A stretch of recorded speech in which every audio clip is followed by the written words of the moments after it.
वीरेंद्र जी, आप मुझे सुन पा रहे हैं? जी जी। तो ये बताइए कि इन दिनों जो ये योगी आदित्यनाथ और अखिलेश यादव के बीच मैं देख रहा हूं कि जरा बड़ा डायरेक्ट आमने सामना हो रहा है, आरोप भी प्रत्यारोप सामने सामने हो रहे हैं। जैसे आजमगढ़ में मुख्यमंत्री ने बोला बबुआ बौखला गया है, इधर से भी उसी तरह के काउंटर हो रहे हैं। बिल्कुल, देखिए ये लड़ाई उत्तर प्रदेश में पीडीए और बीजेपी एनडीए की नहीं है, ये सीधे सीधे सपा और भाजपा की है। क्योंकि जब लोकसभा चुनाव हुआ था और उसके बाद से ये बात स्पष्ट हुई कि दलित वोट बहुत तेजी से बीजेपी से खिसक गया है और वो पीडीए के साथ चला गया, अखिलेश यादव के साथ चला गया, तो उसके बाद बीजेपी लगातार इस कोशिश में है कि ये जो डेंट लगा है इसको कैसे पूरा किया जाए। मायावती के कमजोर होने से दलित वोट लगातार इधर उधर जा रहा है, कभी बीजेपी के साथ गया, कभी अखिलेश यादव के साथ गया।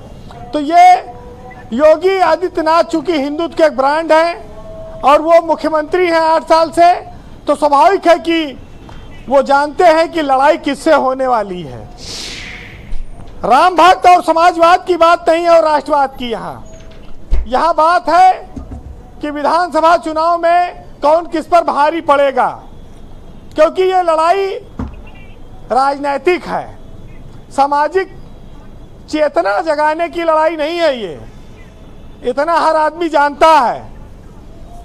और ब्रजेश जी, पीडीए के पीछे अखिलेश यादव का जो मूल उद्देश्य है वो यही है कि वो दलित जातियों में और ओबीसी जातियों में जो उनसे अलग हैं उनको अपने साथ लाएं। वो अपर कास्ट वोटों की बहुत ज़्यादा चिंता नहीं करते हैं, उनका फोकस इन दिनों इन्हीं वोट बैंक पर है जो उनके साथ काफ़ी हद तक गया। उसका फायदा उन्होंने लोकसभा में लिया है। जब उन्होंने रास्ता देख लिया तो वो चाहते हैं कि अभी इस रास्ते पर लोग चलते रहे, ये दरवाजा खुला रहा है, लोगों को बुलाते रहो। और यही चीज चुनाव में निर्णायक होगी। उत्तर प्रदेश में दलित मतदाता किसको वोट करेगा, यही तय होगा कि बीजेपी की सरकार बनेगी या विपक्ष की सरकार बनेगी।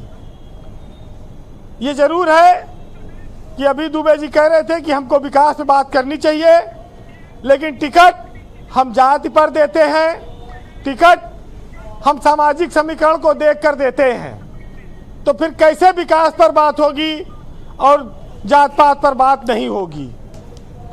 लेकिन आप ये देखिए कि ये कटोगे और बटोगा का जो नारा आया था वो नारा गायब हो गया, वो नारा मौजूद नहीं है, जबकि वो बीजेपी के लिए बड़ा टर्निंग पॉइंट नारा था। तो समय बदलने के साथ मुद्दे बदलते हैं, नारे बदलते हैं और बीजेपी भी नफा नुकसान देखकर नारे बदल रही है। ब्रजेश जी, राम राज्य की बात आती है। राम गरीबों, वंचितों, आदिवासियों इनके ही भगवान माने गए हैं जी।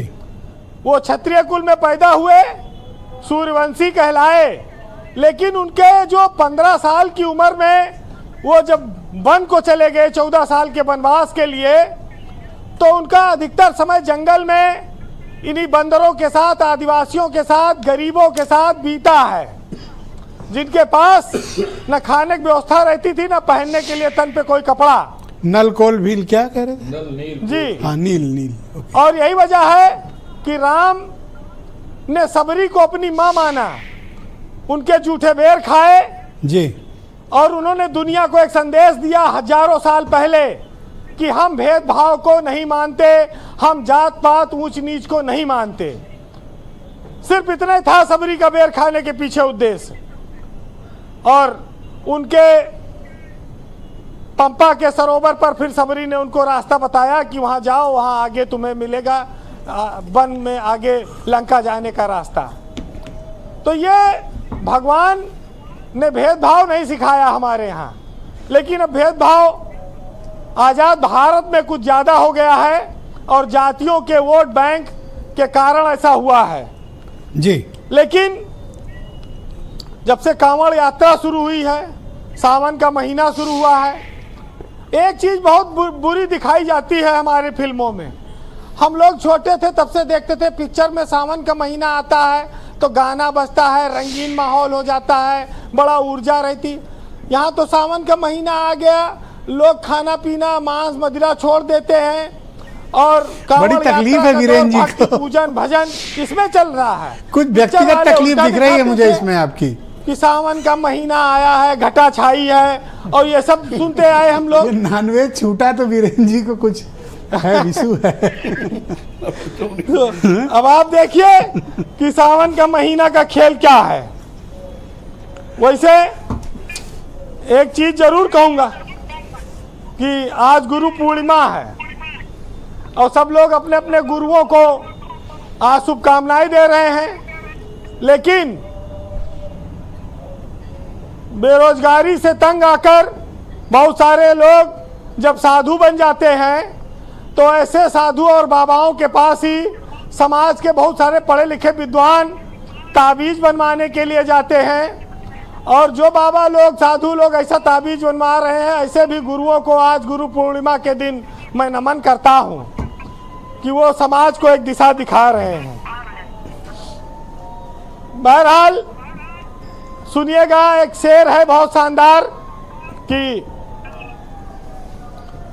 कलम को ये कहने की हिम्मत नहीं है और महज जुमलेबाजी हकीकत नहीं है, और नफरत के सौदागरों सच बताओ क्या तुमको अमन से मोहब्बत नहीं है। अमीरों की सरकार, धानिकों की चिंता, मेहनत कशों की क्या जरूरत नहीं है। ये हिंदू मुस्लिम ये सिख ये मसीह हैं, क्या इससे ऊपर अब इस देश में सियासत नहीं है। बहुत शुक्रिया वीरेन जी, बहुत बहुत धन्यवाद ग्राउंड जीरो से अपना फीडबैक, ओपिनियन और पॉलिटिकल ऑब्जर्वेशन हम तक पहुंचाने के लिए।